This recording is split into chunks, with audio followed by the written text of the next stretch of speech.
Et si le problème, ce n'était pas votre niveau? On passe des heures à s'acharner sur la technique, mais on oublie un détail fatal. Votre matériel est peut-être votre pire ennemi. Il y a des erreurs invisibles qui sabotent votre performance et verrouillent votre progression avant même que vous ayez frappé votre premier volant. C'est simple, si vous faites ne serait-ce qu'une seule erreur sur les 10 que je vais énoncer, vous partez avec un handicap considérable. Vous jouez contre votre propre équipement sans même le savoir. Allez, videz votre sac, on va voir tout de suite ce qui vous empêche de passer au niveau supérieur. Avant que la vidéo ne commence, ce soir à 19h heure française, on sera en live avec Badminton de plage pour vous montrer notre tout nouveau jeu de badminton. Bonne vidéo à tous.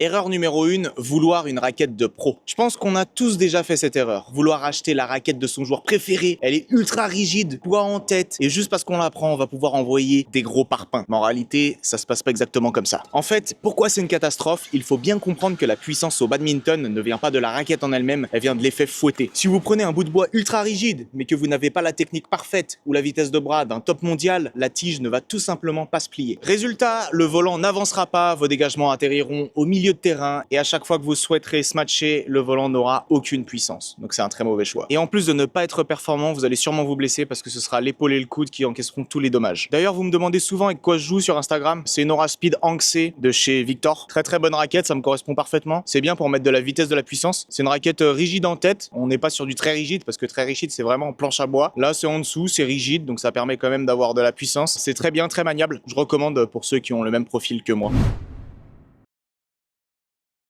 Deuxième erreur ultra fréquente, c'est le syndrome de la batte de baseball, c'est de vouloir enchaîner les surgrippes et se retrouver avec un grip que vous avez du mal à contenir dans votre main. La question que vous devez vous poser, c'est pourquoi est-ce que c'est un énorme problème? Eh bien tout simplement parce que ça tue complètement l'action de vos doigts. Au badminton, on ne tient pas la raquette comme un marteau avec le poing serré en permanence, elle doit pouvoir vivre et bouger dans votre main. Si votre manche est beaucoup trop gros, vos doigts seront verrouillés et vous perdrez toute votre motricité. Donc pour tous les gestes comme les contre-amortis, les revers ou alors encore les défenses, donc des gestes qui demandent vraiment une bonne aptitude avec les doigts, vous allez vraiment être embêté parce que tout simplement, vous n'aurez pas de marge pour pouvoir utiliser votre relâché serré au niveau des doigts. Pour ça, vous allez être obligé de compenser en utilisant tout le bras et c'est pas bon du tout. Quand vous tenez votre grip en main, il faut que vous ayez un petit peu de marge. Il faut vraiment pas que vous soyez oppressé et que au moindre mouvement un petit peu brusque, la raquette vous échappe des mains.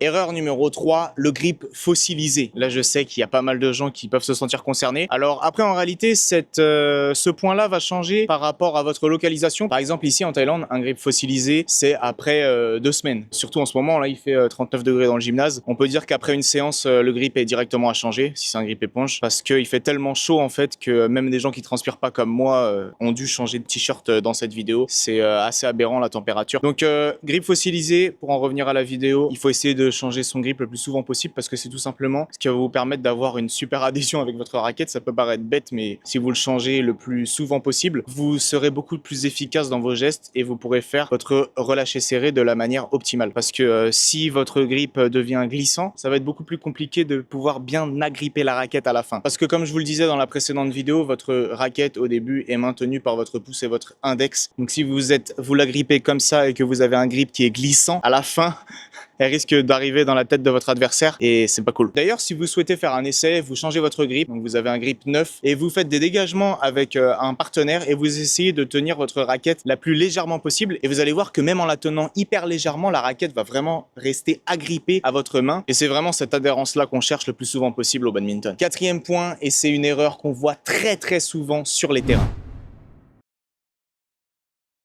Vouloir corder sa raquette à 12 kg ou plus, c'est tout à fait naturel de se dire que c'est l'évolution logique pour progresser. Qu'en augmentant la tension, on va pouvoir faire des frappes plus sèches et gagner en puissance. Un peu comme le joueur professionnel. Sauf que la mécanique de cordage est un petit peu contre-intuitive. Si vous tendez fort avec un cordage fin et que vous réalisez des mauvaises frappes, c'est totalement l'inverse qui se produira. Au lieu de taper fort, vous taperez moins fort. En réalité, si vous ratez le sweet spot qui est à peu près ici pour un smash, et bien votre smash il aura vraiment zéro puissance. Pourquoi ça se passe comme ça, me direz-vous? Eh bien tout simplement parce que plus on tend fort, plus la zone de frappe idéal de la raquette, ce qu'on appelle le sweet spot, se réduit. Le tamis devient beaucoup plus exigeant et ne pardonne plus les décentrages. Si vous ne frappez pas le volant parfaitement au centre, l'énergie n'est pas restituée. La frappe perd de sa vitesse et vous devenez en réalité moins efficace. Et vous perdez toute la tolérance de votre matériel. L'autre point essentiel à comprendre, c'est l'impact physique. Plus votre cordage va être tendu, plus on va se rapprocher d'une matière rigide. Si votre geste n'est plus assez rapide pour déformer le cordage à l'impact, il n'absorbera plus les chocs. Et ce sont donc vos articulations, comme j'ai dit précédemment, qui qui vont absorber les chocs. Donc du coup, ça va être épaules, coudes, poignets.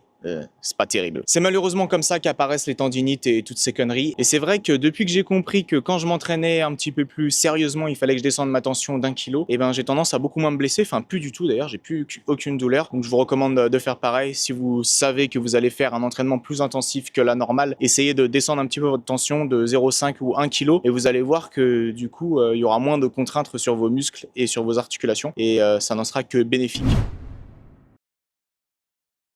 Erreur numéro 5, négliger la jauge. Pour ceux qui ne le savent pas, la jauge, c'est l'épaisseur du cordage. Donc il y a différents types, 0,61, 0,63, 0,65, 0,67, 0,70. Il y a peut-être même plus que 70, après on passe sur du cordage pour la pêche au thon. Mais il y en a pas mal, c'est assez diversifié. Très souvent, quand on dépose sa raquette à corder, on a le réflexe naturel de dire « mets-moi la même chose que d'habitude » sans trop savoir ce qu'on a vraiment sur sa raquette. Mais pourquoi c'est si important de s'y intéresser? Tout simplement parce que l'épaisseur du cordage joue un rôle immense sur votre jeu et sur votre budget. Comme je vous l'ai dit, aujourd'hui on trouve des jauges ultra fines autour de 0,61 mm. C'est super agréable, ça offre une excellente répulsion et un bruit de frappe très sec. Le problème c'est que ces cordages sont un petit peu plus fragiles. Forcément si vous jouez avec le 0,61 il sera beaucoup plus fragile, même si c'est pas réellement proportionnel. Et d'ailleurs je trouve même personnellement que le 0,63 est plus solide que le 0,66. Après c'est que mon avis. Si vous êtes un joueur en pleine progression et s'il vous arrive encore de décentrer des frappes, ce qui est tout à fait normal d'ailleurs et ça fait partie de l'apprentissage, jouer avec une jauge assez fine c'est très risqué. Si admettons vous tendez à plus de 12 kg et que vous mettez un cordage en 0,63, donc ça peut être le X-Ball 63 ou le VBS 63 de chez Victor, vous tapez une frappe ici et ce sera terminé, vous pourrez directement renvoyer votre raquette chez le cordeur. Ce que je vous recommande, c'est d'essayer de trouver un bon compromis. Ne prenez pas le cordage le plus fin juste pour avoir un beau bruit, essayez de prendre en compte votre niveau, essayez de prendre en compte votre frappe et votre pourcentage de décentrage, et ensuite essayez d'adopter un cordage qui pourra offrir un compromis entre le plaisir et la rentabilité, parce que si vous allez casser trop de cordage, ça risque d'être un petit peu embêtant. Après, si vous avez les moyens et que vous pouvez vous faire 3-4 raquettes cordées en 0,61 ou 0,63, vous pouvez le faire, même si personnellement je trouve que le 0,61 il m'apporte rien et d'ailleurs manque pas mal de puissance. En termes de 0,63, on est pas mal en termes de puissance et je le trouve hyper solide, mais essayez de tester différents cordages. Il n'y a pas que le BG65, il y a plein de cordages qui existent. Il y a d'ailleurs les cordages Li-Ning numéro 1 qui sont vraiment sympas, les cordages Victor sont pas mal aussi. Essayez de mettre quand même autre chose que le BG65. Je vous recommande quand même de faire des recherches de votre côté. Erreur numéro 6, laisser ses raquettes dans le coffre de la voiture. Alors pour cette erreur-là, on va faire assez vite parce qu'il n'y a pas grand-chose à dire, mais faites vachement attention. Là du coup, sur cette erreur-là, on est clairement sur la santé du matériel, donc je sais que c'est ultra pratique de laisser son sac de raquettes dans le coffre de la voiture. Moi, je l'ai fait pendant un très long moment. Vous arrivez au bad, vous prenez vos raquettes dans le coffre et vous allez directement jouer. C'est super niveau praticité, mais alors par contre, niveau santé du matériel, c'est catastrophique. En réalité, en été, vos cadres vont subir la chaleur extrême de la saison et en hiver ça sera les températures glaciales et donc du coup ces écarts de température assez impressionnants vont être très mauvais pour le cadre de votre raquette. En à peine 24 heures, un choc thermique va complètement détruire la tension de votre cordage et pire encore, ces écarts de température fragilisent les résines qui composent le carbone de votre cadre, ce qui augmente considérablement le risque de le casser net sur une simple frappe un peu décentrée. C'est une règle d'or à adopter, traitez vos équipements comme votre propre téléphone que vous ne laisseriez jamais en plein soleil ou en plein froid. Essayez de les prendre tout le temps avec vous, essayez de les bichonner et je pense que vous aurez beaucoup moins de problèmes de casse. Septième erreur, et celle-là, j'en ai jamais entendu parler, elle est zappée et je sais pas pour quelle raison. Si je vous montre ma raquette comme ça, je pense que vous voyez de quoi je veux parler, mais je parle tout simplement des œillets ici qui sont jamais changés. Les œillets, pour faire simple, ce sont ces petits tubes en plastique noir ou blanc situés autour de la raquette et là où passe le cordage. Leur rôle, c'est tout simplement d'empêcher le cordage de toucher directement la structure de la raquette. Parce que le souci qu'on va retrouver, c'est qu'avec les passages successifs de la machine à corder autour de votre cadre, ça va commencer à cisailler les rebords de votre raquette. Et quand vous allez taper un peu fort, la raquette, elle va exploser. J'ai eu énormément de cas comme ça. L'année dernière, j'ai cassé 8 raquettes, je crois, 8 ou 9 raquettes. Plus vous cordez fort et utilisez un cordage fin, et plus ça va s'abîmer rapidement. Maintenant, ce que je fais, c'est que je les change à chaque fois, comme ça, il n'y a plus de problème, et c'est vrai que ça fait longtemps que j'ai pas eu de casse de raquette, mais c'est vraiment débile de ne pas les changer, étant donné que ça coûte quelques centimes, et que c'est quand même la santé de votre raquette qui est en jeu. Si vous ne les changez pas et que vous cordez fort avec un cordage fin, vous avez d'énormes chances de casser votre raquette. Donc changez les œillets, demandez à votre cordeur de changer les œillets à chaque pose de cordage, et vous sentirez mieux. Erreur numéro 8, j'en ai jamais entendu parler. Cette erreur, c'est tout simplement le fait d'oublier de reboucher le bouchon sur ces boîtes de volant. Alors pourquoi est-ce qu'il faut impérativement reboucher ces boîtes de volant? Tout simplement parce que si vous les débouchez, eh bien l'air pourra passer et lorsque l'air va circuler, les volants vont s'assécher et lorsque les volants sont plus secs, ils deviennent beaucoup plus fragiles. Ce n'est pas une catastrophe absolue, mais une plume asséchée perd toute son élasticité. Quand vous allez venir frapper le volant, la plume, au lieu de se tordre et de venir absorber l'impact, elle va casser net et surtout de manière prématurée. Donc ça, de toute façon, c'est un truc vraiment tout con à faire. Quand vous terminez vos séances, rebouchez votre boîte de volant et comme ça, vous n'aurez pas de problème de casse prématurée.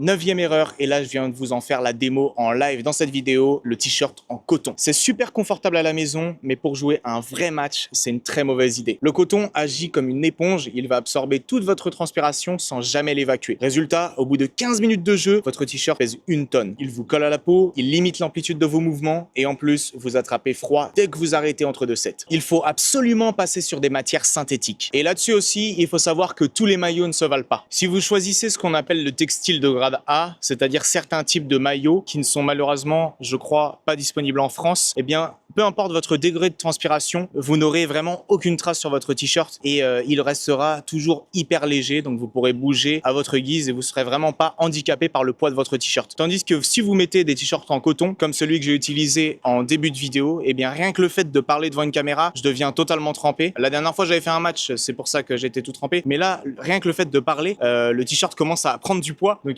c'est vraiment très handicapant. Si vous prenez un t-shirt de grade A, vous aurez vraiment pas ce problème. Alors maintenant, même si en France vous n'avez pas de grade A, vous avez quand même le grade B et grade C qui sont vraiment des très bons compromis et ces t-shirts vont vraiment être très performants, donc vous aurez pas de problème non plus en portant ces t-shirts là. C'est juste que le grade A, c'est vraiment le t-shirt optimal pour pouvoir jouer au badminton. Si vous venez jouer en jeu libre, vous pouvez mettre un t-shirt en coton, c'est pas handicapant, mais si vous cherchez vraiment la performance et que vous sentez que physiquement des petits détails peuvent faire la différence, eh bien je vous recommande vraiment d'aller chercher un t-shirt performant, grade A si possible, ou sinon grade B, grade C, ça marche très bien aussi, mais évitez vraiment t-shirt en coton quand même, sauf voilà, pour jouer avec ses amis, pour jouer tranquille, mais quand on cherche la performance, c'est pas l'idéal. Erreur numéro 10, c'est la dernière, elle est ultra importante, c'est le fait d'avoir qu'une seule raquette dans son sac. Alors je sais que ça représente un budget d'avoir 2 ou 3 raquettes, mais le truc c'est que si vous avez qu'une seule raquette, vous allez avoir une pression de malade et que si vous la cassez, si vous cassez même ne serait-ce que le cordage, eh bien vous allez devoir emprunter une raquette à quelqu'un et cette raquette aura probablement des propriétés différentes, donc ça peut vraiment vous faire perdre de match ou au minimum vous faire perdre des points, donc c'est vraiment pas souhaitable. Personnellement, je vous recommande d'avoir 2 raquettes avec des cordages similaires. Vous pouvez en avoir une un peu moins tendue que l'autre et d'ailleurs ça peut même être efficace si vous êtes en match et vous voyez que vos volants sortent assez souvent, donc en avoir une 1 kg plus tendue ou alors à l'inverse, vous tapez de toutes vos forces et le volant part pas trop, donc du coup vous pouvez prendre votre deuxième raquette qui est exactement la même et cette fois-ci du coup vu qu'elle est tendue 1 kg de moins, vous allez pouvoir taper un petit peu plus fort. J'espère vraiment que ces 10 erreurs vous ne les ferez plus jamais, j'espère que c'est de l'histoire ancienne. En attendant, en bio comme d'habitude vous avez stage en Thaïlande, donc qui est complet pour cette année en collectif, stage en Thaïlande en autonomie, donc celui-là vous pouvez toujours vous inscrire, notre marque de volant qui est ici si vous voulez tester ou acheter et les stages de club en France. J'espère que la vidéo vous aura plu et moi je vous dis à plus pour une prochaine, salut.